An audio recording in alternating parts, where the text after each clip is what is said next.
नमस्कार, मी उषा भोसले. मराठवाडा साहित्य परिषदेच्या कोविड-19 या लाईव्ह कार्यक्रमात मला आमंत्रित केल्याबद्दल मी सर्व मान्यवरांचे आभार मानून या अनोख्या उपक्रमाचे मनापासून स्वागत करते. मराठवाडा साहित्य परिषदेचे अध्यक्ष जयद्रथ जाधव, सचिव डॉक्टर दुष्यंत कटारे, संगीता मोरे, शैलजा कारंडे, सुनीताताई आरळीकर, नरसिंग इंगळे, प्रकाश धातगिने, विवेक सौताडेकर, ज्ञानदेव राऊत, व्यंकटेश जोशी व प्राध्यापक नयन राजमाने यांचे मी मनापासून आभार मानते. मला शालेय जीवनापासूनच काव्य लिहिण्याची आवड आहे. कुसुमाग्रजांच्या प्रेरणेतून मी लिहायला लागले. तात्यासाहेबांना मी खूप जवळून पाहिले आहे. त्यांच्या स्मृतींना शतशः प्रणाम. नाशिकच्या वास्तव्यात अनेक साहित्यिकांना ऐकण्याचा योग आला. प्राध्यापक शिवाजीराव भोसले, राम शेवाळकर, देगलूरकर महाराज, शांता शेळके, इंदिरा संत असे अनेक जण येत असत. मी स्त्रीमंडळ नाशिक येथे सेक्रेटरी असताना आम्ही मैत्रिणींनी मिळून पल्स पोलिओ प्रबोधनासाठी आकाशवाणीवर अनेक कार्यक्रम केले. महाराष्ट्र शासनाने आमच्या ऑडिओ कॅसेट बनवून संपूर्ण महाराष्ट्रातील आरोग्य केंद्रावर वितरित केल्या. तेव्हा गाड्यांवर स्पीकरमधून प्रबोधन केले जाई. आमचा आवाज ऐकून आम्हाला खूप मजा वाटे. ते माझे पहिलं नभोनाट्य लिखाण होय. नाशिकची आणखी एक आठवण कायम लक्षात राहिली. नाशिक सेंट्रल जेलमध्ये आम्ही कैद्यांसाठी एक कार्यक्रम केला होता. त्याचे लिखाण करण्याचे काम माझेच होते. त्या दिवशी कार्यक्रम खूपच भावनिक झाला. संपूर्ण हॉल अक्षरशः अश्रूंनी भिजला होता. तेव्हा प्रवीण दवणे सर जेलचे मुख्य अधिष्ठाता होते. त्यांच्यासमोर किरण बेदींच्या कार्यक्रमाचा आदर्श होता. त्यांनी कैद्यांना आम्हाला पत्र लिहिण्याची परवानगी दिली. झाले रोज 15 ते 20 कैद्यांचे पत्र येऊ लागले. त्या पत्रात कविता व चित्र रेखाटलेली असत. तेही लाल व निळ्या रंगाच्या पेनने. त्यांच्याकडे तेव्हा कलर नसत. पोस्टकार्ड व आंतरदेशीय पत्र येत असत. 150 कैद्यांनी आमच्यावर कविता लिहून पाठवल्या. प्रत्येक पत्र वेगळं असे. विविध बोलीभाषा, लिखाणाची वेगळी शैली. पण प्रत्येक पत्रामध्ये शेवटचं वाक्य अगदी ठरलेलं असे. प्यारी उषा बहन जी, जेल से बाहर आने के बाद आपको जरूर मिलूंगा. झालं. माझे पतिदेव हादरले. म्हणाले, इथे रोज कैद्यांची रांग लागेल. नंतर जेलरला सांगून पत्रे बंद केली. मी ती पत्रे जपून ठेवली आहेत. ती पत्रे वाचून मला आजही सावरकरांची आठवण येते व नकळत अश्रू ओघळतात. वर्तमानपत्रांनी हा कार्यक्रम खूपच उचलून धरला. त्या कार्यक्रमाने मला खऱ्या अर्थाने लिहितं केलं. त्यानंतर देशदूत दैनिकामध्ये आरोग्य व सौंदर्य या सदरात माझी लेखमाला सुरू झाली. त्या कैद्यांच्या कथा व्यथा ऐकताना माझ्या मनाचा थरकाप उडाला. त्या कैद्यांच्या अश्रूंच्या थेंबाथेंबांचं मोल माझ्यासाठी खूपच अनमोल आहे. माझी पहिली कविता आपल्यासमोर ठेवते. कवितेचं शीर्षक आहे अर्थातच थेंब थेंब. आम्हा बायकांचं जीवन कसं थेंबाथेंबांनी बहरत असतं हे आमच्या काडी काडी जमवून संसार करण्याच्या स्वभावातून दिसतं. आमची भरारी, आशा, आकांक्षा खूप छोट्या आहेत. आम्हाला कणभरातून मनभर व्हायचं असतं. कणाकणांनी वाढायचं असतं. थेंबाथेंबांनी साठायचं असतं आणि थेंबाथेंबातूनच बहरायचं असतं. थेंब थेंब साठता मी तळे झाले.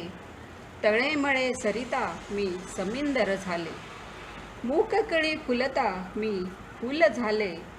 फूल फुले वेचिता मी पुष्पहार झाले. कनकन माती मी वीट झाले. वीट वीट भिंत मी महाल झाले. धागा धागा कातता मी तागा झाले. ताग्यात धागा विनिता मी शेला झाले. आहेत ना आम्हा बायकांच्या छोट्या छोट्या आशा आणि अपेक्षा. शब्द सुमन गुंफता मी ओवी झाले. ओवी गीत अभंग मी गाथा झाले. ज्ञान ज्ञान ऐकता मी ज्ञानराज झाले. ज्ञानराज माऊली मी ज्ञानेश्वरी झाले. लेक एक लाडकी मी बहीण झाले. बहीण सून पत्नी मी माता झाले. मी माता झाले. माता, एक स्त्री, हे अस्तित्व सांभाळणं सोपं नाही. अगदी लहान वयापासूनच ते पेलावं लागतं, निभवावं लागतं. घरात सारख्या वयाची छोटी भावंड मुलगा व मुलगी असते. मुलगा नागडा फिरला तर चालतो, पण मुलीला लगेच कपडे घातले जातात. हे आमचे संस्कार आहेत. हीच जर वागणूक आईने मुलाला दिली तर सगळं ठीक होईल. स्त्री पण आपोआपच जपलं जाईल. बाई पण मिरवणं सोपं जाईल. स्त्री सुरक्षित राहील आणि स्त्री असण्याचा अभिमान वाटेल. माझ्या कवितेचं शीर्षक आहे बाई पण मिरवता. माझं बाई पण मिरवता मिरवता, मन थकले पाय टाकता टेकता, कणभर शुल्लक सुखासाठी मनभर स्वप्ने गाठता गोठता, मन धजेना स्वतःला बाई म्हणायला, घाबरते बाबागिरीच्या लंगड्या लांडग्याला. बालपणी ही रांगला कृष्ण नागडा, तेव्हाही मी झाकल्या बाईपणाच्या खानाखुना. मर्दानगी गाजवत रिचवल्या घागरी मधिरेच्या, तेव्हाही मी लपवत होते साक्षात अमृताला. भेसूर गर्जनेने बसल्या कानठाळ्या, तेव्हाही मी लपवली साध मंजूळ अंतर्मनाची. हावऱ्यासारखा गिळलास घास तोंडचा, तेव्हाही मी पकडले घट्ट पिल्लांसह घरदार. अकांड तांडव केलेस पाहून मला हजारदा, तेव्हाही मी सावरले स्वतःस पुन्हा पुन्हा आणि पुन्हा. एक स्पेशल थँक्स आहे. आत्ताच माझी ओळख करून दिली ती माझी मैत्रीण, अतिशय हुशार, अभ्यासू व शांत चेहरा, शांत व्यक्तिमत्व नयन राजमाने. आपले खूप खूप आभार आहेत. स्त्री मनाचा अंत लागत नाही असं पुरुष वर्गाचं म्हणणं असतं, पण स्त्री आरशासारखी स्वच्छ असते. जसं आहे तसंच दिसतं. ती पाण्यासारखी पारदर्शक असते, सगळ्यात मिसळून जाते. तिलाही वाटत असतं की काय आहे मी, माझं अस्तित्व काय आहे, मी एक माणूस म्हणून तरी. असे अनेक प्रश्न तिला सतावतात. त्याचं उत्तरही तिच्याजवळ असतं. तिला ते ठाऊक असतं. शीर्षक आहे मी. मीही एक मनुष्य, मलाही माझं आयुष्य. रेशमी बंधाची ताई, ताणुल्या जीवाची आई. रंग भरला तर रागिनी, डिवचली कोणी तर नागिनी. संसारासाठी जादूची छडी, बिघडली तर पापाची खडी. सजली सवरली तर सेज, कडाडून उठली तर वीज. माझे जगणे एक राज, राखली तरच लाज. संसारासाठी धडपड, वेळ पडल्यास थप्पड. वाचणाऱ्यांची मी गीता, खरे तर मी जिवंत चिता, मी जिवंत चिता. दोघांशिवाय जीवाची निर्मिती होऊच शकत नाही, हे सत्य आहे. गाडीच्या दोन्ही चाकाचं एकच काम आहे, गाडी नीट ओढणं. एका चाकाची कुरबुर सुरू झाली की गाडी डगमगते, हेलकावते, जीव कासावीस होतो. त्याला डगमगताना ती सावरतेही. तिचं मन तिला समजावतं, बाई तू गप्प बस ग. ती पेटून उठतेही, पण पुन्हा शांत होते, गप्प बसते संसारासाठी, दोघांच्या पिल्लांसाठी. शीर्षक आहे गप्प बस ग. प्याल्यात बुडाला तो कर्ज तुझ्या माथी, लेकरांसह जगतेस तू, कारण रक्त तुझं आहे, बाई तू गप्प बस ग. मी माझ्या कवितेची एक ओळ एकदाच घेणार आहे. आपण सगळ्यांनी लक्ष द्यावं अशी माझी आपल्यास विनंती असणार आहे. झिंगाट चोरटा तो, ज्ञान अज्ञान विकली कामास तू, कारण शिकलेली तू आहेस, बाई तू गप्प बस ग. संशयाने पछाडला राम, जानकीस लाथाडले, अग्निसाक्षी देतेस तू, कारण पतिव्रत तुझं आहे, बाई तू गप्प बस ग. जुगार हरला तो, पणास तुझं लावले, सभेत मुक्या बहिऱ्या, भीक मागतेस तू, कारण पती 5 तुला आहेत. इथं पती हा शब्द व्रत आणि नियम या अर्थाने वापरला आहे. कारण पती 5 तुला आहेत, बाई तू गप्प बस ग.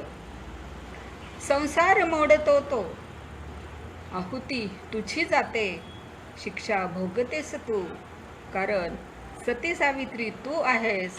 बाई तू गप्प बस ग, बाई तू गप्प बस ग. एक स्त्री, तिचा अंतरात्म्याचा आवाज, तिची भावना दुखावली गेल्यास तीही पेटून उठते, पण दुसऱ्याच क्षणी ती भानावर येते. तिला माहीत असतं तिच्याशिवाय सृष्टीचं हिरवेपण नाही. त्याला ती जपते, त्यालाही तिच्याशिवाय पूर्णत्व नाहीच. तोही तिला जपत असतो. तिला ती काय आहे ते असण्याची जाणीव तिला करून देतो. सखे, तूच सर्व काही आहेस ग, माझ्यासाठी व साऱ्या सृष्टीसाठीही तूच तर आहेस ग, असं तिचा सखा तिला म्हणतो. यावेळी तो पूर्ण शुद्धीवर असतो. शीर्षक आहे तूच तर. पाखरांची भरारी आसमंत भेदणारी, पंखांना बळ देणारी तूच तर आहेस.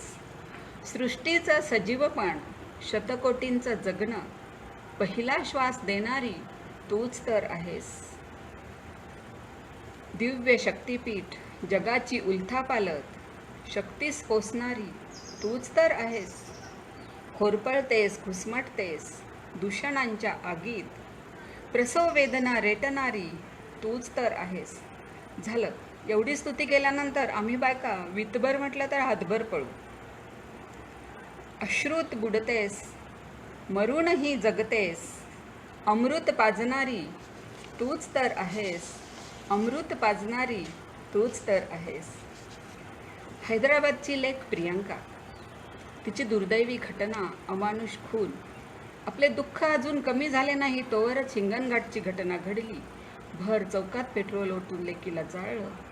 काय करावे, मनाचा थरकाप उडतो. कोणीच तिला वाचवलं नाही. निर्भया, तिच्या नावात असूनही उपयोग नाही. बळ हातात यायला हवं. निर्भयाला न्याय मिळतो न मिळतो, तोच दुसरी बळी प्रियंका व त्यानंतर हिंगणघाटवरील मुलींचा अत्याचार. अशा अनेक घटना मनाचा थरकाप उडवून जातात.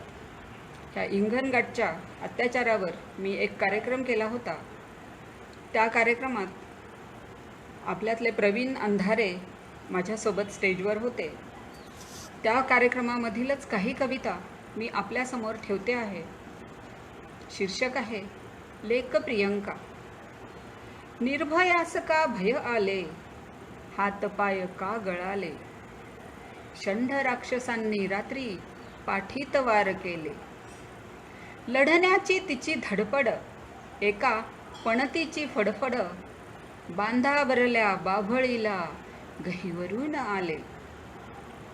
श्वास रोखला काळजाचा, काळी रात भयान रडली, दगडाला पाझर फुटला, तुकडे तुकडे रक्ताळली. तेलवात संपण्याआधी पणती तेजाची विझली. आई वसुंधरेच्या मांडीवर लेक प्रियंका बळी गेली, लेक प्रियंका बळी गेली. अजून किती कळ्या खुडल्या जाणार आहेत.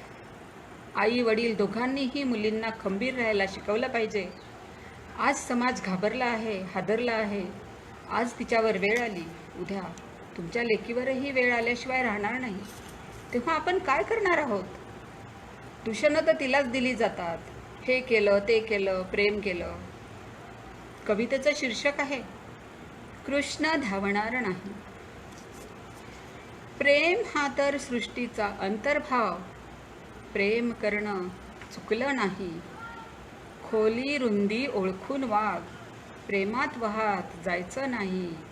मनाला पक्क सांगून टाक, भोवऱ्यात अडकून पडायचं नाही. गटांगळ्या खाशील तेव्हा कोणी कृष्ण धावणार नाही. अबला सबला दुर्बलाही तूच, बाप भाऊ या समाजात नाही. तुझं रक्षण कर ग तूच, मेलेल्या समाजाची अपेक्षा नाही. राक्षस भेटल्यास सामना कर, घाबरून तुला चालणार नाही. ओरडून टाहो फोडशील तेव्हा कोणी कृष्ण धावणार नाही. आया बहिणीच मरतात इथं. नारीला लुटणं महागात पडेल, जग सारं ओस पडेल. मनगटात तुझ्या वाघिणीचे बळ, हिम्मत कर ही लढण्याची वेळ. उठ आता तू शस्त्र धर, एक तरी राक्षस ठार कर. मूर्छित होऊन पडशील तेव्हा कोणी कृष्ण धावणार नाही. जमेल तेवढं जुळवून घे, दुःख सारं गिळून घे. साक्षात अमृत पाजणारी तू, पचव पडझड सावरून घे. तुझेच घालतील विष तुला, विष पाजणे तू शिकून घे. इथं विष पाजणे हाच शब्द आहे, कारण स्त्री आजपर्यंत विष पचवत आली आहे. विष पाजणे तू शिकून घे, विष बाधेने पडशील तेव्हा कोणी कृष्ण धावणार नाही. घुंगट तोडून बाहेर पडलीस, पुन्हा अडवतील, अडू नकोस. शूरवीर महिषासुर मर्दिनी तूच, जिजाऊ सावित्रीला रडवू नकोस. लेखनी सोबत तलवार धर, अंगलट आल्यास वार कर. धारातीर्थी पडशील तेव्हा कोणी कृष्ण धावणार नाही, कोणी कृष्ण धावणार नाही. कुठल्याच आईला वाटत नसतं आपल्या मुलाने दुष्कृत्य करावे. तिला अशा मुलाची चीड येते, ती आतून जळते. पण घटना घडून गेल्यावर डोळे उघडतात.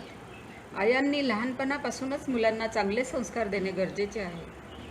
कुणा आईवरही अशी वेळ येऊच नये. ती अस्वस्थ होते, हताश होते, आतल्या आत मरते, तिचं आई पण मरतं. मी जेव्हा हिंगणघाट अत्याचारावर कार्यक्रम केला तेव्हा एका जाणकाराने मला सुचवलं होतं, ताई जरा आक्रमक कविता घ्या. मी ही कविता घेताना पुरुष वर्गाची क्षमा मागते. तसं तर ही आक्रमक कविता नाही, एका आईची तळमळ इथे मांडली आहे. आई आपल्या मुलाला काय म्हणते बघा. कवितेचं शीर्षक आहे प्रायश्चित्त. कुठलीही घटना घडल्यानंतर किंवा आपल्या हातून चूक झाल्यानंतर प्रायश्चित्त घ्यावं असं आपल्याला वाटत असतं, तसंच ह्या आईला वाटतं. प्रायश्चित्त. माझ्या गर्भातून प्रसवलेल्या नालायक महापापी मुला, सांग तुझ्या आईने काय करावे? पिसाट वासनेने तुला एवढे का वेढावे? आया बहिणींची तू लक्तरे काढावे? माझ्या दुधाने एवढे का माजावे? पाहून मदिरेनेही इथे लाजावे? निरागसांचे चित्कार मी कसे विसरावे? दुष्टाला जन्म दिला आईनेच प्रायश्चित्त घ्यावे. सांग तुझ्या आईने काय करावे? कायद्याला मी हातात घ्यावे, अभय नारी जातीला द्यावे. दुष्ट तुला दगडाने ठेचावे, खोट्या तुला खंदकात लोटावे, कपट्या तुला फासावर लटकवावे, दुर्जना तुला रॉकेल ओतून जाळावे. नराधमास जन्म दिला आईनेच जळावे. सांग तुझ्या आईने काय करावे? तुला वेशीवर उलटे टांगावे, लहान थोरांनी तोंडावर थुंकावे. तडफडलेल्या लेकीच्या हुंदक्या इतुके, अंगावर तुझ्या चटके टागावे. दुष्ट अंग तुझे चाबकाने फोडावे, जन्मदात्रीनेच तुला उभे चिरावे. पापी शरीर तुझे गिधाडांना चारावे. दुर्भाग्य असे पृथ्वीवर पुन्हा न उरावे, पुन्हा न उरावे. अखिल भारतीय संमेलनामध्ये निवडलेली ही कविता माझी अनेक ठिकाणी लोकांना आवडली. 93व्या अखिल भारतीय मराठी साहित्य संमेलनामध्ये तर ही कविता माझी खूपच गाजली.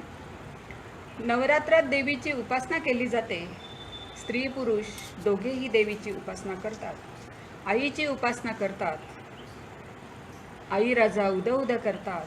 खऱ्या आईला, एका स्त्रीला समाजात मानाचं स्थान आहे का? घराची सफाई होते, मनाच्या सफाईचं काय? त्यावर ही कविता लिहिलेली आहे. कवितेचं शीर्षक आहे जागी हो ग. घर अंगण धुवून पुसून देव्हाऱ्यात देवी सजली, जन्मदात्री मळून गेली, वृद्धाश्रमी घटका मोजली. ऊठ काली जागी हो ग, शक्तीपीठ थरारली. ऊठ काली जागी हो ग, शक्तीपीठ थरारली. रास गरबा दांड्या टिपऱ्या देव्हाऱ्यात देवी खेळली, दारू बाटल्या नंग्या नाचात लेक सून बुडाली. ऊठ काली जागी हो ग, शक्तीपीठ थरारली. खण ओट्या नऊवारी नखरा देव्हाऱ्यात देवी शृंगारली, राखी बांधून ओवाळणारी भर चौकात नागवली. दीपमाळा पोत पेटला देव्हाऱ्यात देवी उजळली, वंशाचा दिवटा हव्यासा पोटी उजळण्याआधीच पणती विझली. ऊठ काली जागी हो ग, शक्तीपीठ थरारली.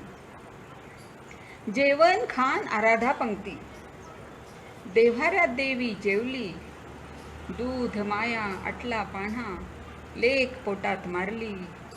ऊठ काली जागी हो ग, शक्तीपीठ थरारली.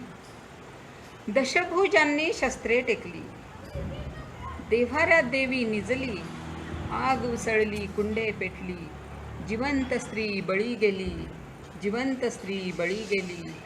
ऊठ काली जागी हो ग, शक्तीपीठ थरारली. आपण थोडं वेगळ्या विषयाकडे जाऊ. आपल्याकडे पितृपक्षात पूर्वजांना जेवू घालण्याची प्रथा आहे. माणूस किती लांबचा विचार करतो बघा. 7 पिढ्याच्या पितरांना आपण गोडधोड जेवू घालतो. प्रश्न एकच पडतो, परदेशातले पूर्वज किती युगांपासून उपाशी असतील नाही? म्हणूनच की काय ते पांढरे शुभ्र जन्मताच असावे, एकदम भूतासारखे. पितृपक्षावर मी ह्या काही चारोळ्या लिहिलेल्या आहेत आणि ह्या इथे 4 चारोळ्या आहेत आणि 4ही पितृपक्षावरच्या आहेत. 4ही चारोळ्यांचं शीर्षक आहे पितृपक्ष. म्हणून मी ह्या सगळ्या चारोळ्या इथं एकत्र मांडत आहे. रंगीबेरंगी चिंध्यांच्या वादात माणुसकीचे रंग उडाले, मेल्यावर मात्र सगळ्यांचे काळेभोर कावळे झाले. पुढची चारोळी. जाती धर्माच्या वर्गवारीत रंगारंगाने रंगून गेले, गरीब श्रीमंत ऊच नीच सगळेच छपरावर बसले. कर्म धर्म काम दाम दाही दिशांनी धावले, पितृपक्ष जेवायला ते भारतातच हजर झाले. कावळा कावळी अंडे पिल्ले, झाडांवर घरटे थाटले, एक दिवस खीर खाऊन 7 पिढ्या जगले. ही माझी आवडती कविता आहे आता जी मी मांडणार आहे ती. खरं तर झाडं फुलं पानं आणि निसर्ग यावरच माझं खूपसं काव्य आहे. कुणाच्या अंत्यविधीला गेले की जळणारी लाकडं बघून माझा जीव जळतो व वेगवेगळ्या धर्मातल्या अंत्यविधी डोळ्यासमोर येतात. आपल्या डोळ्यासमोर आपल्या जीवलगाचा देह नाहीसा होतो. तसंच आपलंही एक दिवस शरीर जळून जाणार आहे, हे जीवनाचं एक कटू सत्य आहे. सगळे अवयव डोळ्यादेखत जळून राख होतात. कितीतरी लोकांना डोळे नाही, किडनी खराब. आपल्या डोळ्यासमोर आपला जीवलग नाहीसा होतो. त्याला अमर करता आले तर बघूया. असे सतत वाटत राहते. असे राख होणे थांबवता येईल का? यावरची माझी ही कविता आहे. कवितेचं शीर्षक आहे असे मरण. ही आठवडी आहे. खरं तर ही फार पूर्वी लिहिलेली कविता आहे. ही कविता मी लिहिली तेव्हा आठवडी कशी लिहायची असते याचं नॉलेज मला नव्हतं. ही आपोआपच लिहिली गेलेली आहे. जसं मन वढाय वढाय उभ्या पिकातलं धोर. आठवडीमध्ये पहिल्या शब्दामध्ये 2 अक्षरं आणि बाकीची 6 अक्षरं अशी मिळून 8 अक्षरांची एक ओळ. अशा 8 ओळींची आठवडी अशी ही माझी कविता आहे. शीर्षक आहे असे मरण. असे मरण न यावे जिथे सर न रचावे, मुक्या झाडा का जाळावे. जातो माझा एक जीव, झाडे जळती अनेक, झाडे हौसेने लाविली, किती कष्टाने वाढली, तोडून क्षणात नामशेष, तिथे त्यांचा काय दोष. काशी पावित्र्याचे क्षेत्र, प्रेता टाकून का नासावे. गंगा गोदा माय माझी, तिचे पाणी का सडावे. असे मरण न यावे, असे मरण न यावे. नको आंघोळ मांजर पाट, धड बसे नाही नीट. धड म्हणजे इथे प्रेत असं अपेक्षित आहे. धड बसे नाही नीट, मेकअपचा खोटा थाट, किती येतो याचा वीट. चितेवर तेल तूप, व्यर्थ सारा हा आभास. रांगा लावून रडून, निर्जीवास का भेटावे, असे मरण न यावे. नको गर्दी आटापिटा, डोळे माझे अंधांना वाटा. देह माझा विभागून टाका, हवा त्यास तसा वाटा. घर सोनं नको वाटा, नको जमीन जुमला. नको श्राद्ध, नको मंत्र, नको फोटो, नको ठसा. श्राद्ध मंत्र काक खोटा. देह माझा हा किमती, देह माझा हा किमती. नका करू त्याची माती, नका करू त्याची माती. मराठवाडा साहित्य परिषदेच्या मान्यवर पदाधिकाऱ्यांचे पुनश्च आभार. रसिक श्रोत्यांचे खूप खूप आभार. आपल्यासमोर मी समारोपाची कविता ठेवते व थांबते. कवितेचं शीर्षक आहे जीवन संध्या. जीवन गाणे गाता गाता, सूर ओठात गुंजले. गायलेल्या संचिताचे जीवन मंगल गीत झाले. आसू काळजाचे पुसता पुसता, काळीज माझे चिंब झाले. सुखदुःखांच्या आसवांनी काळजाचे पाणी झाले. रेशीम धागे बांधता बांधता, मन मऊ हळवे झाले. मोरपिसांच्या हळूस्पर्शाने मन रेशीम बंध झाले. स्वप्न नवे पाहता पाहता, रूप साक्षात अवतरले. दिल्या घेतल्या वचनांनी मन स्वप्नाहून नवे झाले. घरदार सजता सजवता, हृदय पावित्र्यात नांदले. सुहृदयाच्या सत्संगाने घर माझे मंदिर झाले. रंगरंगी रंगता रंगता, सप्तरंगे उधळली. रंगसंगती मांडता मांडता, जीवन संध्या ही रंगली. मराठवाडा साहित्य परिषदेचे पुनश्च एकदा आभार व रसिक श्रोत्यांचे पुनश्च एकदा आभार. धन्यवाद.